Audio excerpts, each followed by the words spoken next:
أعزائي مشاهدي اليوم السادس أهلا بيكم.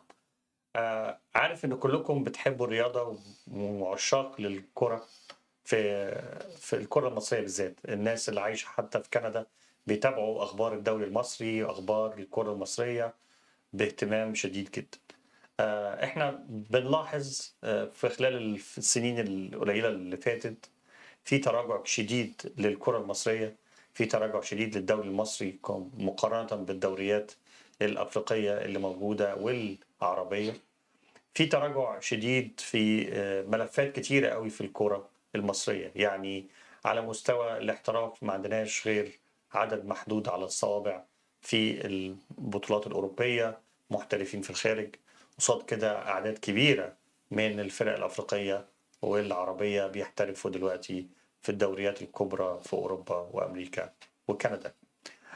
كمان في ملفات كتيرة قوي عايزين نطرحها في الحلقات اللي جاية اللي هنخصصها عن متابعة للكرة المصرية وأسباب تراجعها. هنناقش كتير قوي مواضيع زي ملف الكرة القبطية، ملف اللعيبة الأقباط في تاريخ الكرة المصرية من العصور الحالية ومقارنة بالعصر السابق.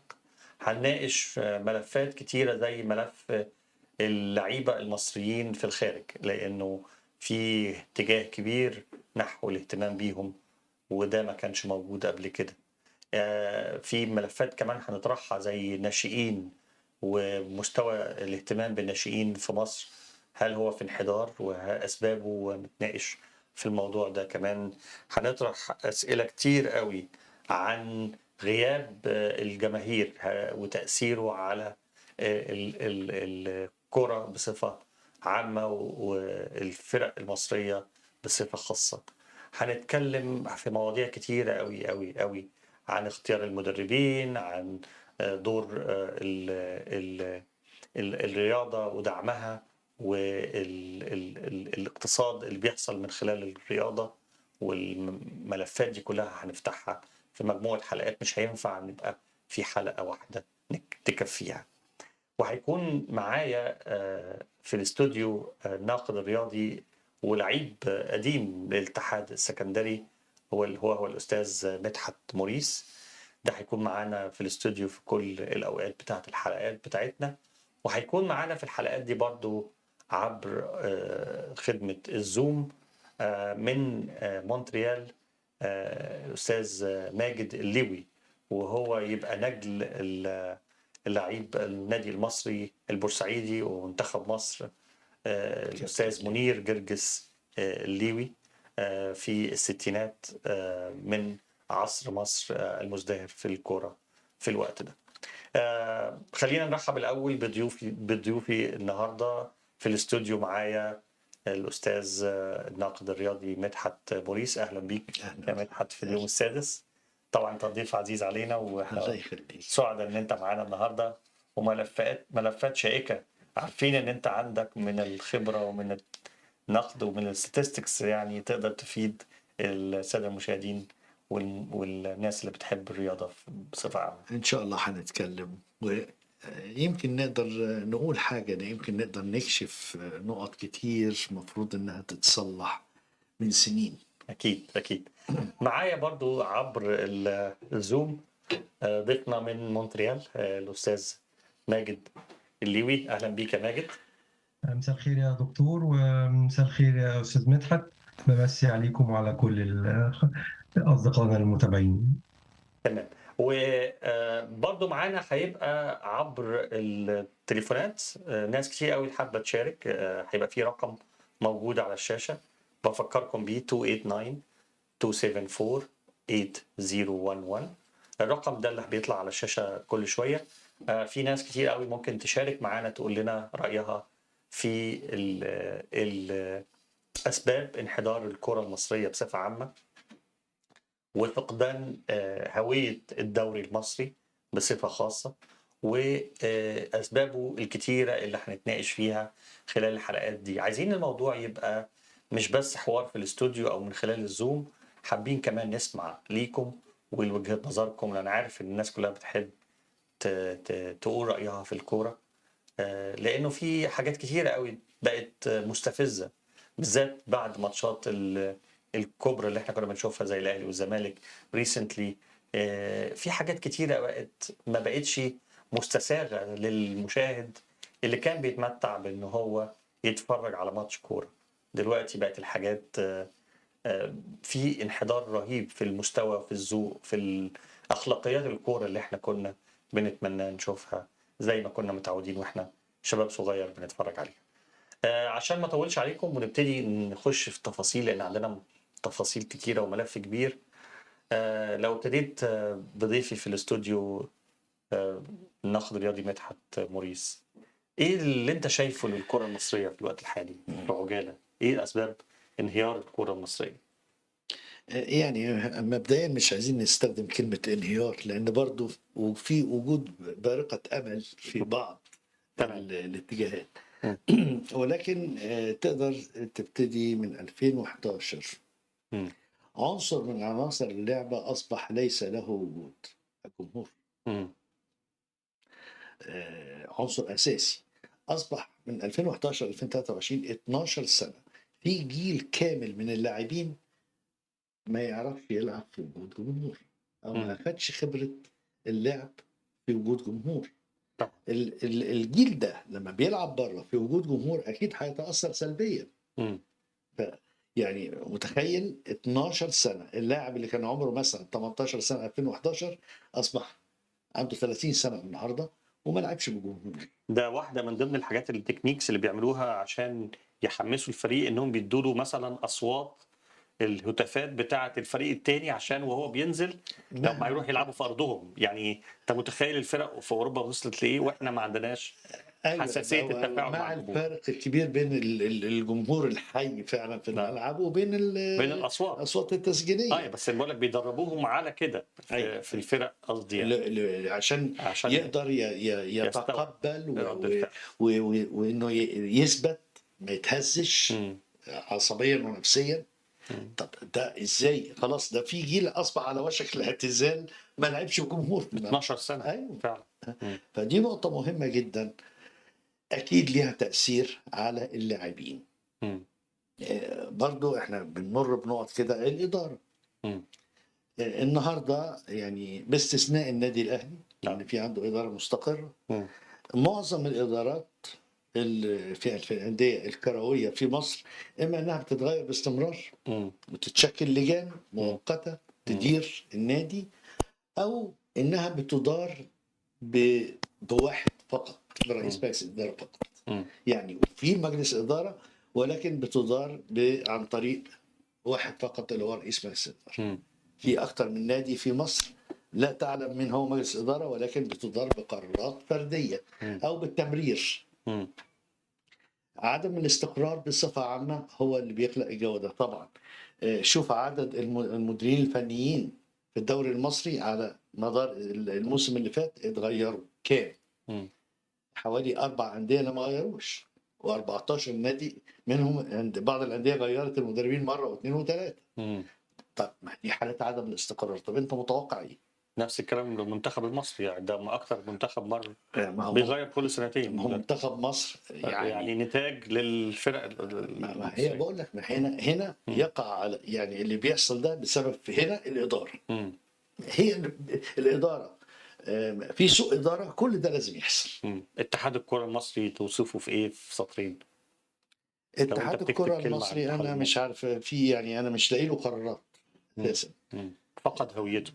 يعني ما بقول لك انا اعرف ان على راس اتحاد الكوره الاستاذ جمال علام مم.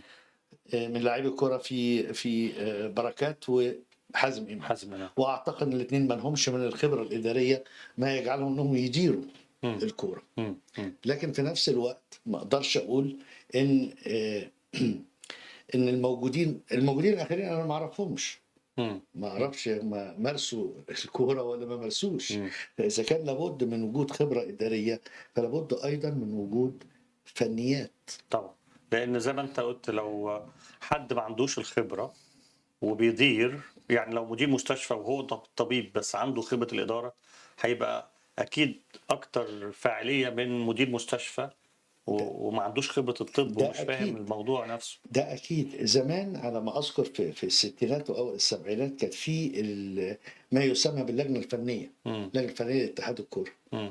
دي مهمتها ان هي تشرف على كل ما هو فني امم. في مجال الكرة، أو لجنة المنتخبات الوطنية. امم. لا، وكان في برضه الدهشوري حرب، ده كان راجل قديم في الكوره. الدهشوري حرب طبعا ده راجل كان جناح اه. وينج يمين و... للترسانة اه. في العصر الذهبي. يا. وكان رجل برضه هو اللواء، فكان رجل عسكري ضبط وربط، امم. ففي فن في إدارة. طب انت ليه استثنيت الاهلي؟ هل عشان خاطر هو منظم واداريا كيان كامل؟ يعني في ناس بتقول لك انت لو شلت منتخب مصر وحطيت النادي الاهلي ممكن تخش كاس العالم. بصرف النظر عن فريق كرة القدم، مم. احنا بنتكلم كنادي، كنادي. كنادي رياضي. كمنظومه رياضيه كامله. امسكها من زمان. مم. كان في الفريق أول عبد المحسن كامل مرتجي رئيس النادي الأهلي. مم. آه، وده اتعين من قبل المشير عبد الحكيم عامر وقتها زمان لإنقاذ النادي الأهلي، كان أوضاعه متردية، مم. وأصبح هو رئيس النادي إلى أن فاز صالح سليم في الانتخابات سنة 80. مم. صالح سليم يعتبر من أكبر علامات الكورة المصرية والرياضة في العالم، مم. في سوري في مصر والعالم العربي. مم. بعد كده لقينا في كوادر. مم. صالح سليم بصينا لقينا حسن حمدي مدير كوره في النادي الاهلي، في لفريق كره القدم. حسن حمدي هو اول من انشا او اول من قام بعمل لائحه لائحه ثواب وعقاب ومكافآت لفريق الكوره. مم. وبعد كده حسن حمدي بقى عضو مجلس اداره، حسن حمدي بقى امين صندوق، مم. حسن حمدي بقى نائب الرئيس. مم. ففي تدرج اداري، يعني حسن حمدي وهو صغير تدرج لحد ما اكتسب الخبره. مر بخبرات متتاليه لغايه لما وصل للاداره. وكرر حسن حمدي الموضوع ده مع محمود الخطيب. نفس الكلام. محمود الخطيب يمكن ما بقاش مدير كرة في النادي الاهلي، ولكن عضو مجلس اداره، من عضو مجلس اداره الى امين صندوق الى نائب رئيس النادي، والان هو رئيس النادي. وبص كويس هتلاقي ان الخطيب مطلع حسام غالي. بيمر بنفس المراحل اللي هو كان مر بيها. يعني في تقدر تقول ان هو اداره بتسلم او بتفتح المجال انها تفيد، تمنح خبره مم. لمن هو لديه موهبه، وفي نفس الوقت لاعب كره رياضي، وبتمنحه وتفيده بالخبره الاداريه مم. الى ان يتولى رئاسه النادي. ده اللي حصل مع حسن حمدي الاول، مع صالح سليم، حصل مع حسن حمدي، حصل مع الخطيب، وغالبا هيحصل مع حسام غالي. مم. مم. يبقى اذا في منظومه ماشيه بالطريقه دي. مم. ما لقيناش واحد فجاه جايبينه من بره بقى مدير كوره، ده هو مدير ولا الكورة. ده بقى اصل مشرف مش عارف الالعاب الرياضيه. لا، وجميع الكوادر الاداريه او المشرفين الرياضيين في النادي الاهلي معروفين، مم. معروفين انهم لاعبين سابقين. افتكر خالد العوضي كان مدير النشاط الرياضي، كان لاعب كره يد دولي. مم. قبل كده كان محرم الراغب، كان بطل سباحه. مم. يعني ناس مختاره بعنايه تكتسب المهاره الاداريه وهم اصلا رياضيين. مم. فعشان كده انا استثنيت النادي الاهلي Yeah. عن سوء الاداره. ولو حطيت عكس الكلام اللي قلته عن النادي الاهلي على كل الانديه انكلودing طبعا نادي الزمالك في اولهم، هتلاقي الموضوع ده مسيطر؟ ولا في بعض الانديه برضو منظمه بس برضو لسه ما وصلتش يعني لمراحل المنافسه؟ يعني للأسف. بيراميدز مثلا على سبيل المثال. لا، خلي بيراميدز ده على جنب حاله تاني. استثنائيه. لكن انا هتكلم عن الزمالك. آه. في التسعينات كان الدكتور كمال درويش، وهو لاعب كره قدم كره يد سابق وعميد كليه التربيه الرياضيه، كان على رئيس مجلس اداره النادي. ومر الفتره دي كانت من انجح فترات نادي الزمالك. ليه؟ لانه كادر رياضي واداري. لكن طبعا بعد كده انتوا عارفين الحال وصل لايه. اما بالنسبه لنادي بيراميدز فهو نادي استثماري. اموال راس مال، وتم تعيين مجموعه منهم وكلاء لاعبين. محمود عيد ده المدير التنفيذي ده وكيل لاعبين. جابوا عبد العزيز عبد الشافي مدير رياضي انا مش شايفه بيعمل حاجه، ما اعرفش. لكن الاسماء الموجوده هاني سعيد مدير تنفيذي، هاني سعيد لاعب كره سابق، ولكن هو في النهايه نادي استثماري وليس نادي جماهيري.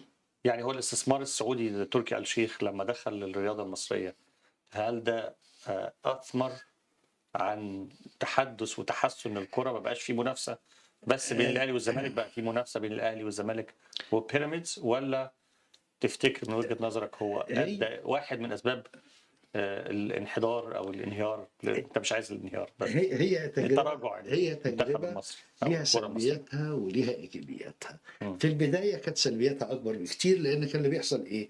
كان ان هو بيشتري لاعبين من انديه اخرى، مم. بيرفع ثمن، يعني سوق اللاعبين ولع. مم. اصبح الاسعار اللاعبين لا تتناسب اطلاقا مع امكانياتهم، أسعار متغالى فيها. مغالى فيها مغالى طبعا، فيها. مغالى في مغالاه رهيبه جدا. مم. وفي نفس الوقت ما كانش فيه لسه قطاع ناشئين، او لحد دلوقتي يمكن ما فيش قطاع ناشئين في بيراميدز. ولكن هو اللي عمله ايه؟ انه بيسحب لاعبين من انديه اخرى وبيحل هو محلها في المنافسه. مم. ما انت النهارده اخر حاجه حصلت انه سيف جعفر ويوسف سبا نبيه من الزمالك اغرهم وراحوا بيراميدز. بيراميدز. قبل منهم من كام سنه عبد الله السعيد ورمضان صبحي. يعني اذا كان اذا كان ده في البدايات يصلح مع الوضع، في الاعتبار ان طبعا رفع اسعار اللاعبين دي سلبيه رهيبه جدا، لكن اذا كان ده يصلح في بدايه التكوين معقول. اللي انا شايفه دلوقتي ان بيراميدز بقى يتجه لشراء اللاعبين صغار السن، مم. زي اللاعبين اللي في المنتخب الاولمبي اللي هو وصل نهائي افريقيا، وصل للدور الاولمبيه. مم. في 6 منهم تقريبا. محمود صابر وابراهيم عادل دول ابرزهم، يا وتقريبا يعني في كذا لاعب 6 تقريبا كل موجودين دول تحت 23 من سنه. عند بيراميدز، فهو ده يعني في منهم اشتروا من المريخ البورسعيدي، من آه. انديه من الدرجه الثانيه او الثالثه. اه يعني هنا بقى وابتدى اكتشاف، يتطور منهم، اكتشف مواهب. علشان وكلاء اللاعبين اللي هم مسؤولين في النادي، في نادي بيراميدز، ليهم خبرات انهم بيروحوا ويشوفوا لاعبين. كان زمان ده زمان كشافين. الكشافين كان بينزلوا. في الستينات دي كشافين ينزلوا المراكز والقرى والنجوع ويشوف المواهب اللي هناك. وكان ابرز الانديه اللي بتاع الموضوع ده كان نادي الاسماعيلي. يا يعني بينزلوا ويشوفوا هو الى اخره. الاهلي والزمالك كانوا بيعتمدوا على اللاعبين اللي جايين من الارياف يحضروا الاختبارات، يا والاختبارات للاسف بتبقى باعداد مهوله. اعذر المدربين اللي هم بيختاروا ان هتفلت منهم اكيد مواهب. يا برضو ممكن نسمع ونشوف رأي زميلنا ماجد الليوي من مونتريال على الزوم. ماجد، خليني أسألك نفس السؤال اللي سألته وطرحته هنا في الاستوديو مع الناقد الرياضي مدحت موريس.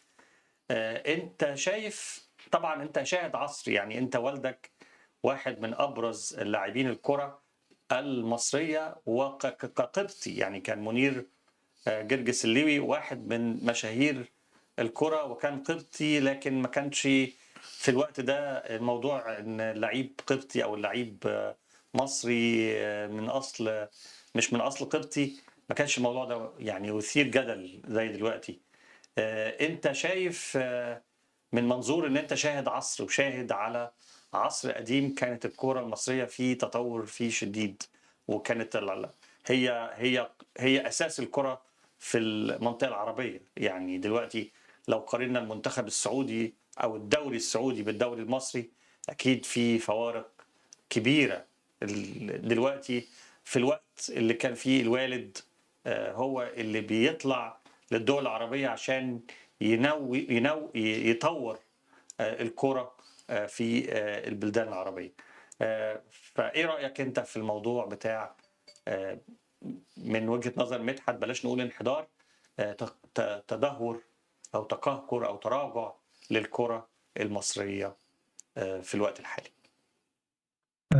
أنا طبعا هدوم صوتي لرأي الأستاذ مدحت على موضوع الإدارة. الإدارة ده شيء أعتقد إن هو من ضمن العوامل المهمة جدا لنجاح أي منظومة رياضية موجودة. هضيف بس عليه نقطة تانية مهمة يمكن هو كان عدى عليها بشكل سريع. أعتقد إن الاهتمام كل نادي بالمراحل السنيه، بالمنظومه الناشئين اللي موجوده في كل نادي. اعتقد ان ده هيدي انعكاس كبير جدا على كل فرقه، بدل ما كل فريق دلوقتي بيسعى ان هو لما لاعب او اتنين في كل فريق بيبان وبيظهر ان هو لعيب كويس وموهبه، اعتقد ان هي هتكون في المستقبل هتكون كويسه، يروح يجري النادي اللي عنده الامكانيات الماديه ان هو يشتري اللعيب ده، وما بيبصش اساسا للاعبين الناشئين اللي طالعين عنده من قطاع الناشئين. فطبعا اللاعب اللي بيلعب في قطاع الناشئين بيصاب طبعا بالاحباط، بتلاقي الناس مش مهتميه ابدا بقطاع الناشئين.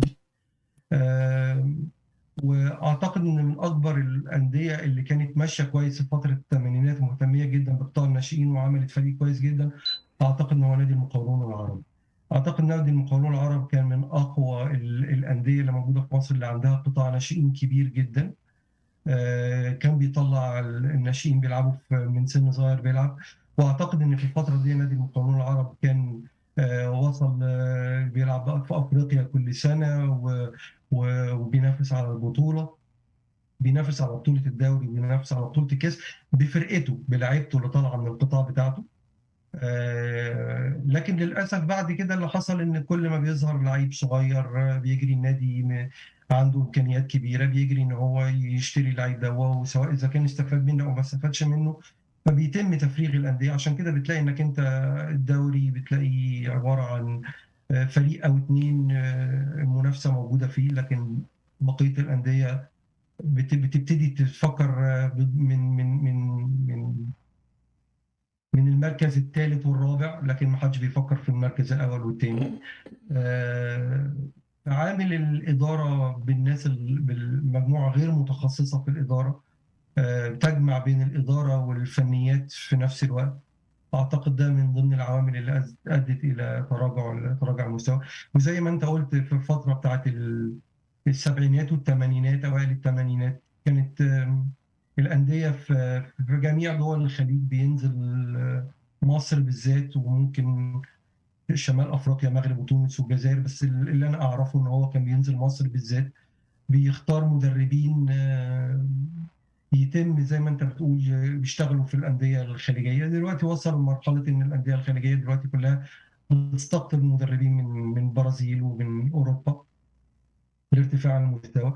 لكن اللي حصل ان احنا مستوانا في كره القدم انحدر بالمقارنه بالانديه في الخليج. فيا ريت نرجع تاني يكون في عندنا اعداد لكوادر اداريه، مش بس اللعيب لازم يكون مجرد بيهتموا بيه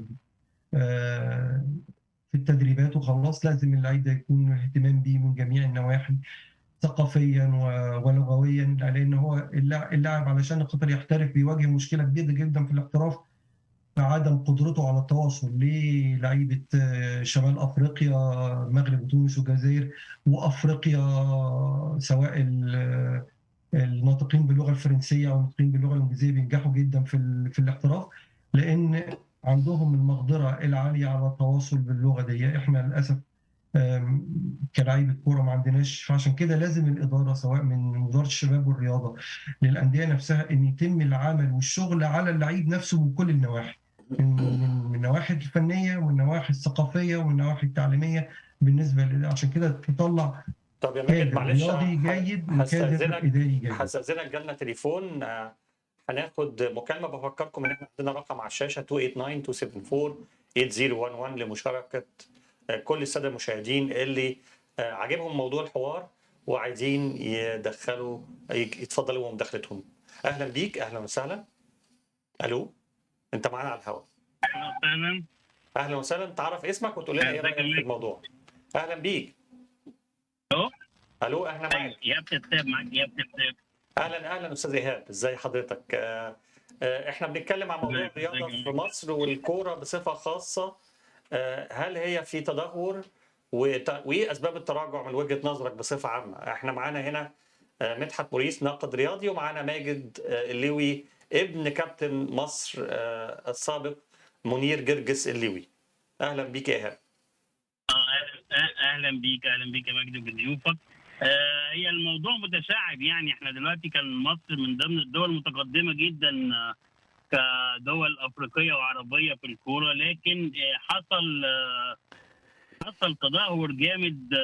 ما تعرفش ليه بقى، بسبب الفلوس مثلا او كده. لكن مثلا دولي زي الدوري السعودي دلوقتي بيجذب ناس كتير جدا او لعيبه على مستوى عالي، لكن ما بقاش يحصل الكلام ده. غير كده ان في مصر المنظومه ما فيش سيستم بيمشوا عليه مظبوط. يعني الكره السعوديه، الكره القطريه، التونسيه حتى والمغربيه تقدموا علينا لان عندهم سيستم. احنا ما فيش سيستم خالص، احنا الدنيا ماشيه كده. فانت اسعار اللعيبه نفسها مبالغ فيها جدا. انت بتجيب لعيب ب 150 مليون وب 60 مليون وب 70 مليون. مفيش لعيب في مصر بيساوي يا جماعه المبالغ دي، غير نادرا جدا. لكن ده اللي بيحصل، ده هو ده عشوائيه الكره المصريه اللي بتدار بقى لها كذا سنه بالشكل ده. يعني احنا بنكسب كده يعني ببركه دعاء الوالدين زي ما بيقولوا، لكن ان يبقى في سيستم معين للكره المصريه ما فيش. عندك وزاره الشباب فاشله، عندك اتحاد الكره نفسه فاشل، فكل ده بسبب المنظومه دي كلها. ميرسي يا ايهاب لمداخلتك. طب في عندك اي سؤال تساله هنا للزملاء هنا في الاستوديو عشان نقدر انت طرحت نقط حلوه جدا احنا فتحناها كلها.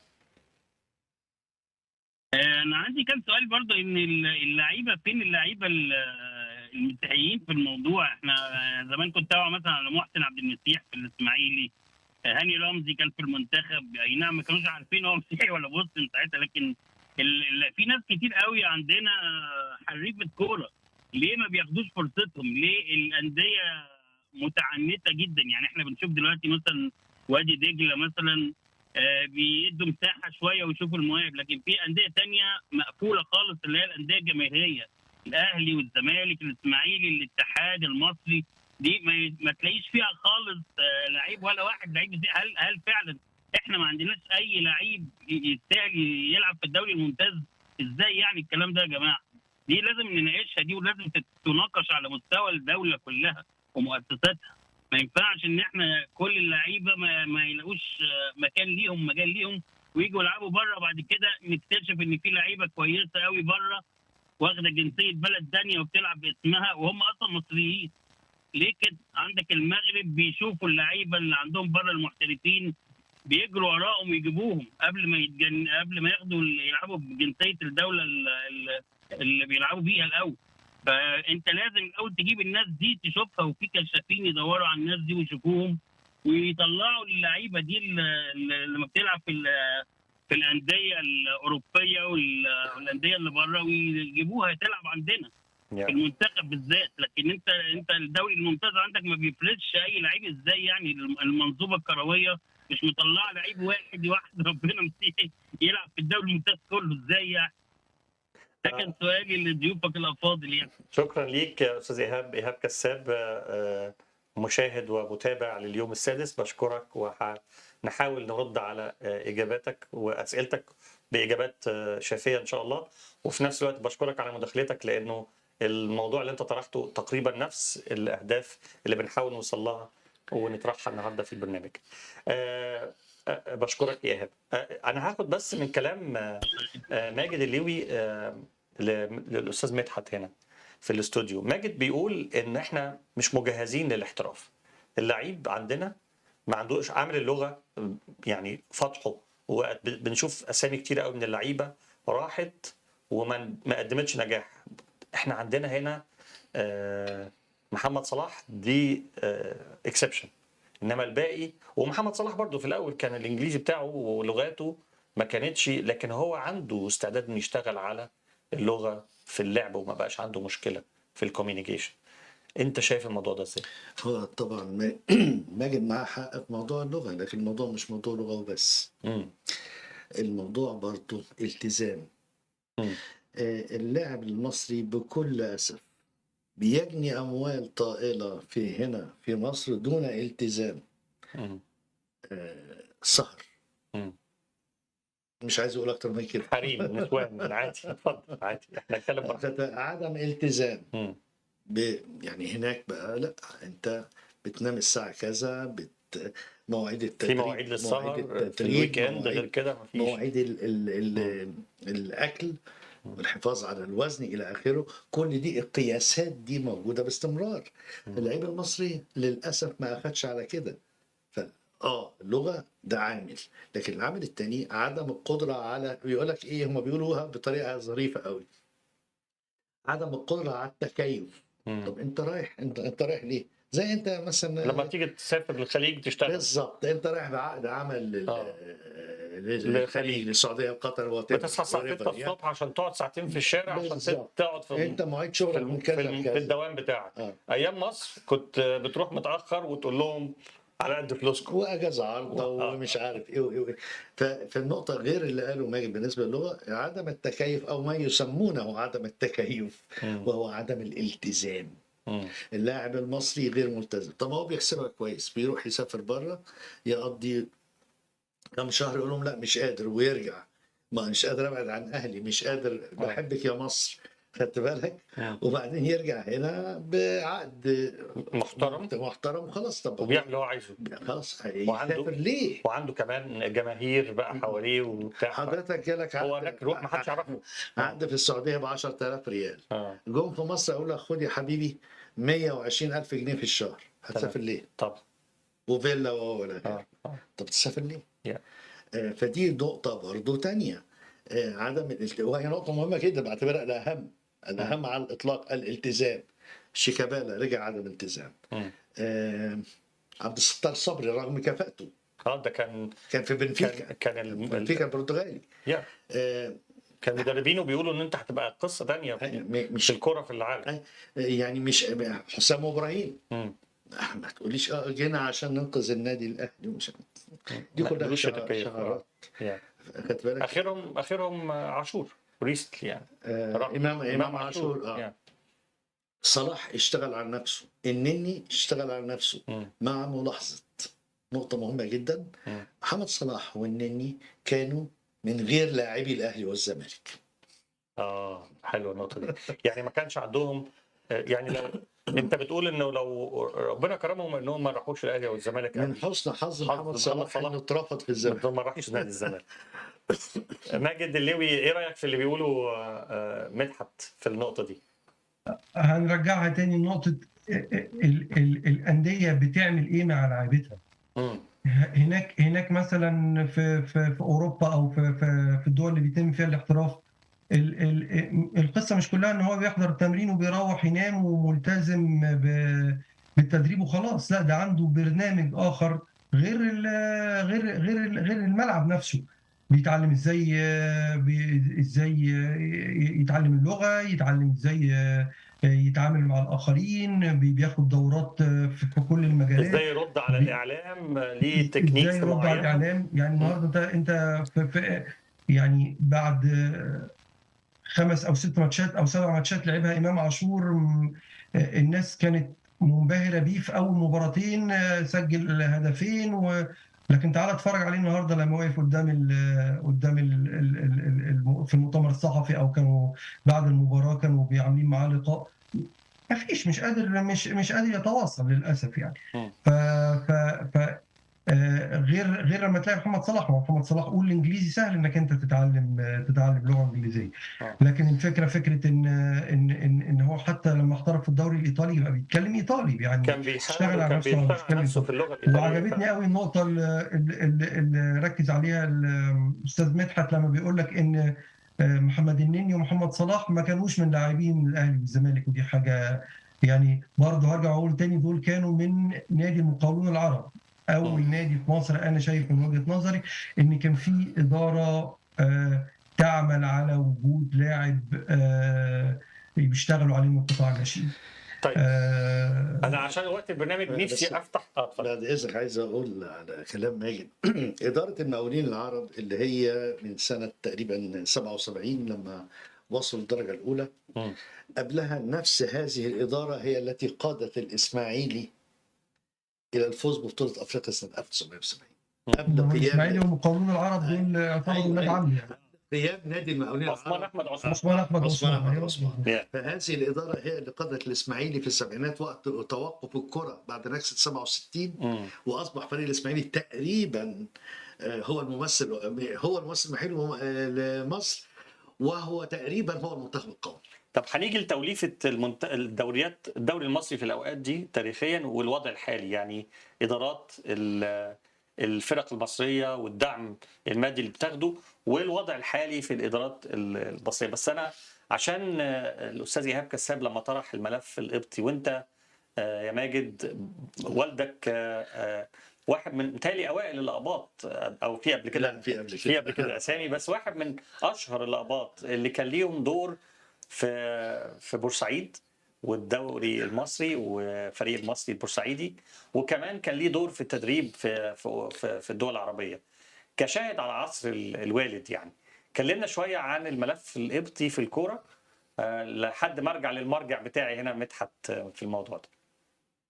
الحقيقه انا هاخد من كلام استاذ ايهاب كساب لما بيقول لك احنا كل اللي نعرفهم قال اسمين، قال محسن عبد المسيح، كابتن محسن عبد المسيح وكابتن هاني رمزي. انا بضم صوتي لصوته برضه وبسال نفس السؤال، هل يعقل انك انت لما تيجي تتكلم على الكره المصريه بهذا العمر وهذا التاريخ، انك انت كل اللي تذكره عن كره القدم في الاقباط 2 اقباط، اسمين بس؟ ولما بتتكلم اسمين اللي اتعرفوا، حضرتك يا استاذ مدحت اكيد هيقول لنا دلوقتي عن لسته كبيره من الاقباط اللي ما حدش سلط الضوء عليهم، يمكن علشان عدد السنين اللي لعبوهم قليل، يمكن علشان خاطر الفتره دي ما كانش فيه وسائل الاعلام اللي موجوده دلوقتي تسليط الضوء. لكن انا فاكر قبل كده حضرت برنامج في احد البرامج في التلفزيون المصري بيتكلم على نفس الموضوع ده، هو على اللاعبين الاقباط في مصر، وتذكر نفس الاسمين. يعني حتى ما فكرش، حتى ده لو دخل يعمل على الجوجل، يدور سيرش على الجوجل، مش هل هو متعمد ان هو يخفي هذه الاسماء او يقصي هذه الاسماء، ولا هو مش عاوز يتعب؟ انت لو دخلت وحطيت اسم منير جرجس الليوي على الجوجل هيطلع لك ان اسم حد. لو دخلت حطيت سيرش على اللاعبين الاقباط في مصر هيطلع لك اسم اكتر من حد.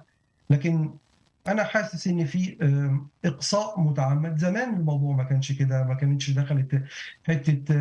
انا عايز اقول لك ان في زي ما استاذ ايهاب كان بيقول ما حدش كان يعرف ان هاني رمزي ده مسيحي ولا مسلم.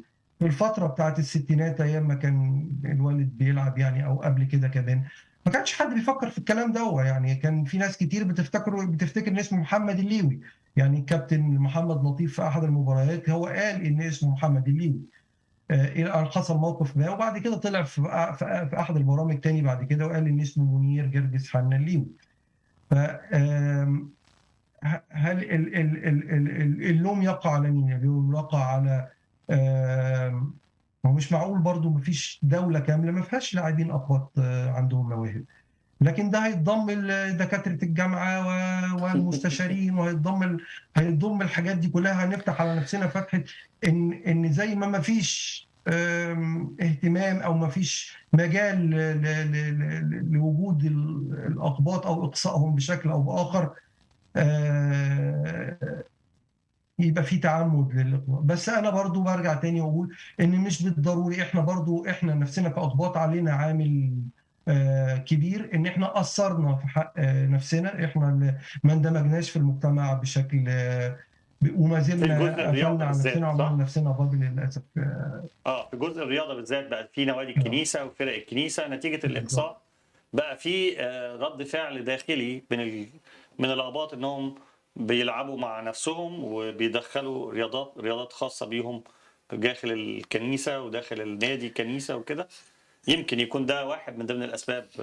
انا يعجبني قوي الرد ده، لانه هي موضوع مش بس تعصب ديني، لان دلوقتي احنا شايفين مصر بتتغير وفي حاجه اسمها الجمهوريه الجديده. ما بقاش في اقصاء للقبطي في اي مجال، بقى موجود في كل المجالات.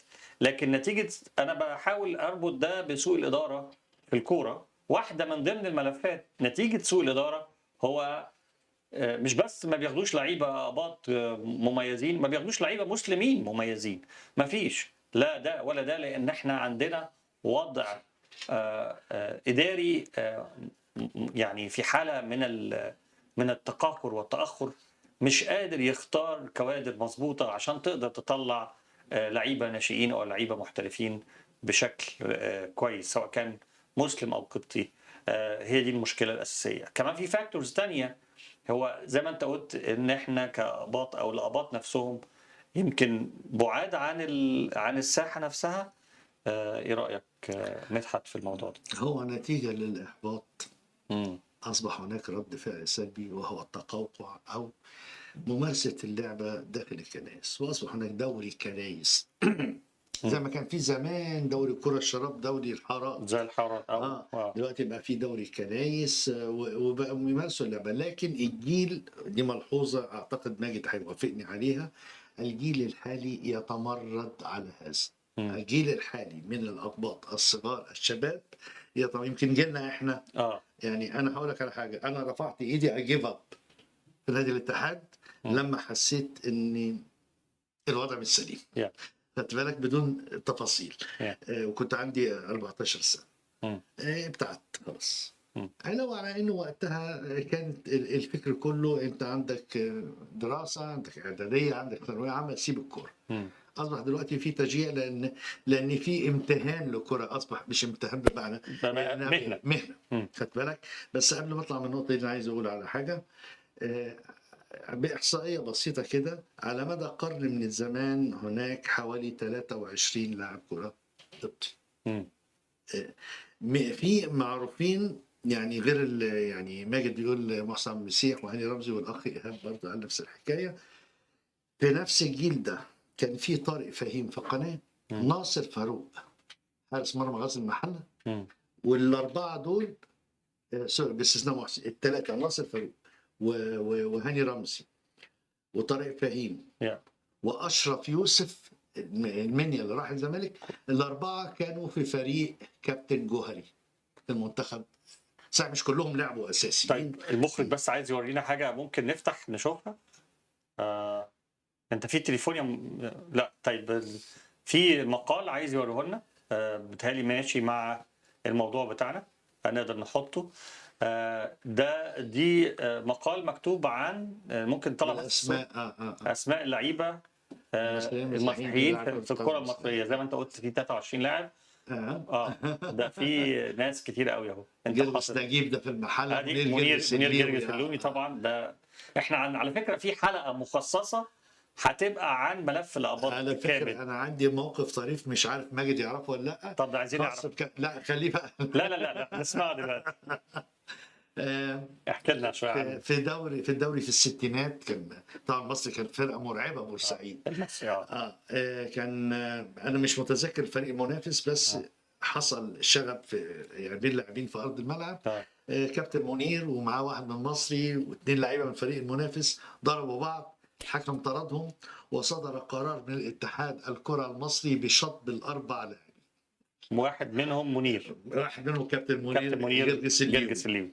كانوا بيلعبوا السويس. ايوه برافو عليك. اهو ماجد معاك بيأكد بنكمل الجمله. وقف بقى هنا مخرج عند منير جرجس الليوي كابتن. اللي حصل ان كان في ذكرى حرب 56.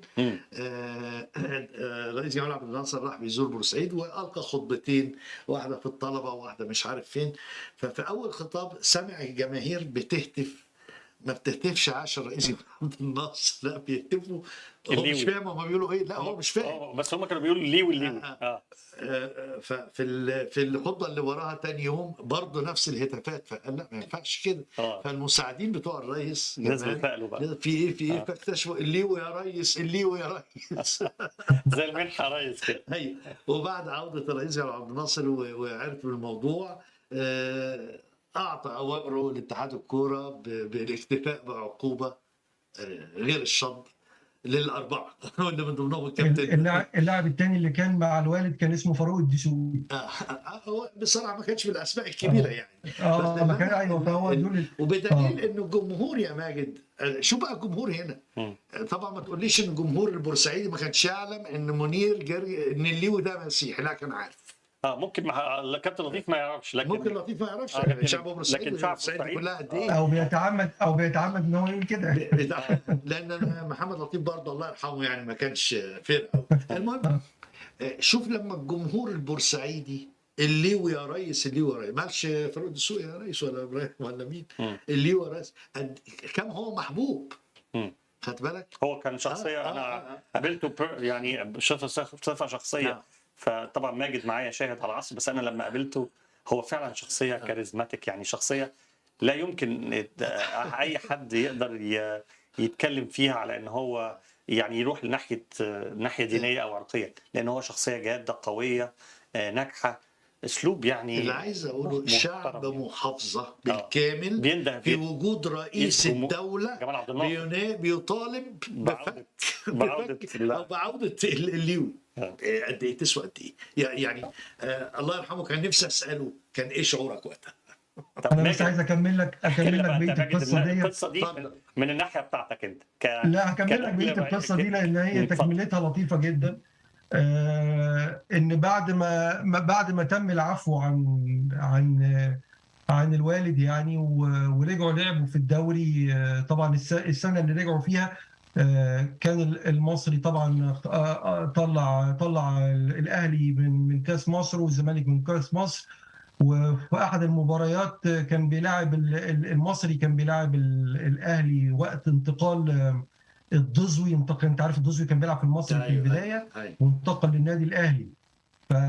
فكان بعد ما رجع الوالد من الايقاف ولعب على الدزوي المباراه كلها، كانت اتشل حركه الدزوي تماما بسبب وجود الوالد يعني في الملعب.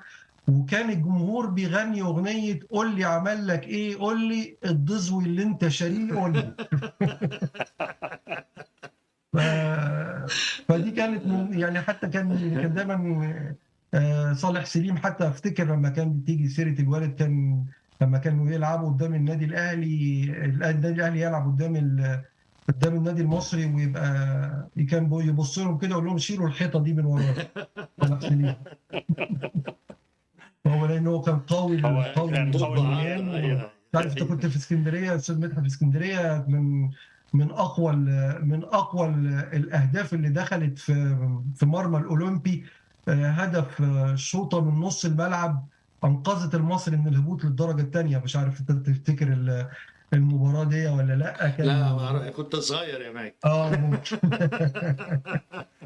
انا وعدكم طبعا ذكريات حلوه يعني. طبعا انا وعدكم ان يكون في ملف وحلقه كامله من ضمن سلسله حلقات تحليلنا للكره المصريه واسباب تراجعها.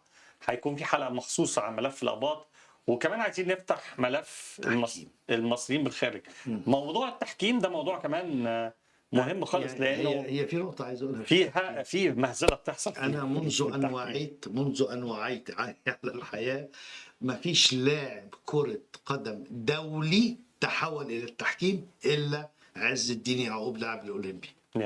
بقى ما شفتش يعني كل الاسماء الموجوده ما حدش يعرف درجه اولى ولا ثانيه، هو المفروض يكون درجه اولى، لكن اسماء ممكن يكونوا لعبوا موسم هنا ولا موسم هنا، انما ما فيش لاعب دولي غير عز الدين يعقوب وقبله رفاعي سرور والاثنين اولمبي.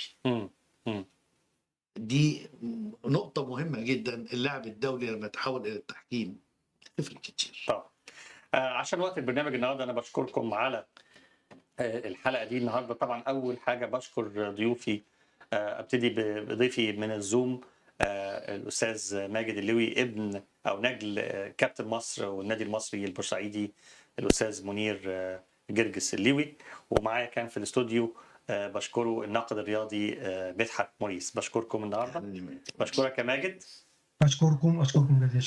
شكرا. وطالب منكم ان انتم تتواجدوا معانا في حلقات جايه، احتمال يبقى الاسبوع الجاي او اللي بعده. هنكمل ملفات مفتوحه لغايه دلوقتي احنا ما عرفناش نقدر نحكيها بتفصيل، زي ملف الاقباط، ملف المصريين بالخارج، ملف التحكيم، ملف نادي الزمالك. هناخد كل ملف لوحده وهندرسه بصوره ملف المحترفين وتاريخ المحترفين، لانه احنا شايفين ان الصدف هي اللي بتنقل مصر للنقله عالميه، زي هاني رمزي، زي محمد صلاح، وبالنسبه للاباط برضو الصدف زي هاني رمزي او كابتن منير الليوي، دول بس كده فلتة بتطلع وما بنلاقيش وسيله تفريغ للمنتخبات المصريه من النوادي. هنتكلم برضو عن النوادي المصريه في السابق ودلوقتي بشكل مفصل.